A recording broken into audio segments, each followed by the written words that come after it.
नांदेड़ जिले के मुदखेड़ तहसील के चोला मुरार गांव में एक ही परिवार के 4 सदस्यों की मौत हो गई। दो भाइयों ने ट्रेन के नीचे कूदकर आत्महत्या कर ली, जबकि उनके माता-पिता फांसी पर लटके पाए गए। माता-पिता की आत्महत्या या हत्या की पुष्टि के लिए जांच जारी है। आपको बता दें कि घटना का कारण अभी स्पष्ट नहीं है। शुरुआती आशंका है कि यह घटना आर्थिक तंगी के कारण हुई।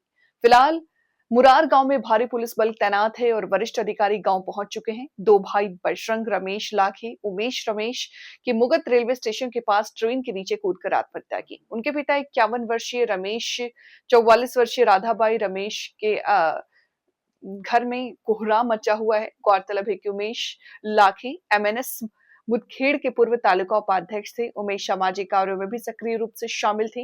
इस घटना से पूरे गांव में मातम छा गया। फॉरेंसिक टीम भी जांच कर रही है। वो पूरी पुलिस टीम इस घटना की जांच कर रही है।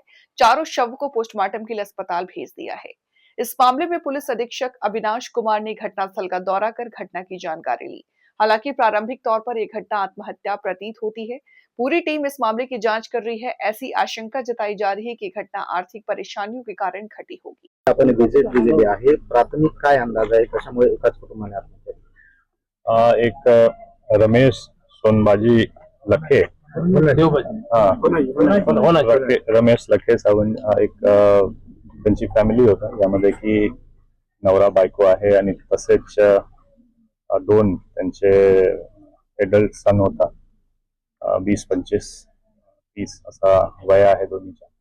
तसा 4 फॅमिली मेंबर्स, ज्यामध्ये पेरेंट्स 2 आणि 2 मुलगा त्यांचे, असा इथे डेड बॉडी सापडलेली आहे. जे घर आहे त्यामध्ये आई वडीलचा आणि तसेच रेल्वे ट्रॅकवर त्यांचे दोन्ही मुलगाच्या बॉडी आज सापडलेला आहे.